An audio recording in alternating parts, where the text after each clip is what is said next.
자, 여러분 다음 문제 보겠습니다. 시민불복종 관련된 문제인데요. 자, 다음을 주장한 사상가의 입장으로 가장 적절한 것은 시민불복종은 민주사회를 특징짓는 공공적인 정의관으로부터 생겨났나.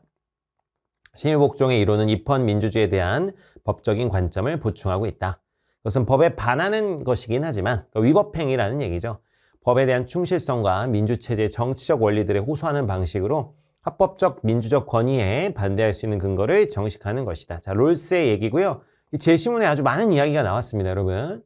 입헌 민주주의에 대한 법적인 관점을 보충하고 있다. 위법행위이긴 하지만 법에 대한 충실성을 따르고 민주체제의 정치적 원리들, 롤스의 정의 원칙을 말하는 겁니다. 공유된 정의관, 그런 것들을 호소하는 방식으로 합법적인 민주적 권위, 그러니까 이제 국회에서 통과가 된 법이라고 하면 민주적 권위가 생기는데 그것이 만약 부정의하다면 거기에 저항할 수 있는 그런 근거가 정식화되는 것이다. 이런 얘기입니다. 롤스의 시민불복종에 대한 이야기. 자, 갑니다. 1번. 사회의 기본 구조의 규제 원칙에 대한 시민복종이 허용될 수는 없다. 사회 기본 구조의 규제 원칙이 뭐예요? 이게 롤스가 말하는 정의의 원칙이에요. 정의의 원칙. 이 정의의 원칙에 따라서 사회의 기본 구조가 있어야 되고 그래야 거의 정의로운 사회라고 할 수가 있습니다. 그래서 이 사회의 기본 구조에 대한 규제 원칙, 이 정의 원칙에 대한 시민복종은 허용될 수는 없죠. 그래서 이게 맞는 이야기가 되겠습니다. 롤스의 시민복종의 대상은 부정의한 법과 정책입니다. 그래서 이런 어떤 사회 기본 구조의 규제 원칙, 즉 정의 원칙에 대한 시민복종은 허용될 수는 없다. 이게 맞는 이야기고요. 자, 2번. 시민불복종이 성립하지 않는 사회는 부정의하다고밖에 볼 수밖에 없다.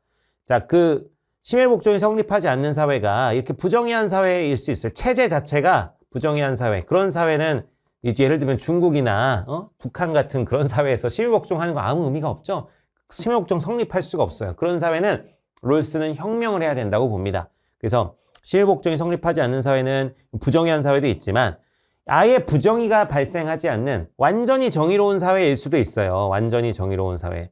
부정의가 생겨나지 않는 완전히 정의로운 사회. 물론 이거는 굉장히 어려운 일이지만 어쨌든 부정의가 아예 발생하지 않는 완전히 정의로운 사회에서는 시민복종을 할 수가 없겠죠.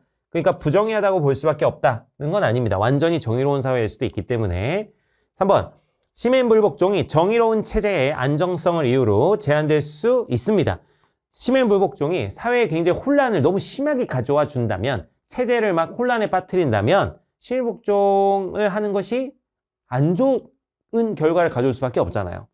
그러면 시민복종이 정의로운 체제 안전성을 이유로 당연히 제한할 수 있습니다. 시민복종을 하는 이유는 이 체제의 안전성을 우리가 높이려고 하는 건데 그 시민복종이 오히려 체제 안정성을 무너뜨린다면 당연히 제한할 수 있는 것입니다.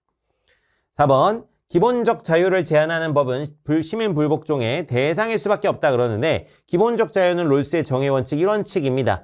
그래서 이 롤스의 시민복종은 기본적 자유나 기회균등의 원칙에 대한 현저한 위반 시 시민복종을 고려하는 거예요. 현저한 위반 시. 그러니까 기본적 자유를 제한한다고 해서 바로 다 시민복종 대상이 되는 게 아니라 현저하게 침해해야 됩니다. 이 기본적 자유를 현저하게 침해해야 되는 것이지 기본적 자유를 제한한다고 다 시민복종 대상이 되는 건 아닙니다.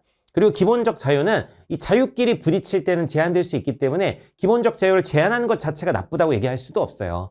그러니까 기본적 자유를 현저하게 침해하는 법에 대해서 시민복종하는 것입니다. 제한한다고 다 시민복종 대상인 건 아니고요.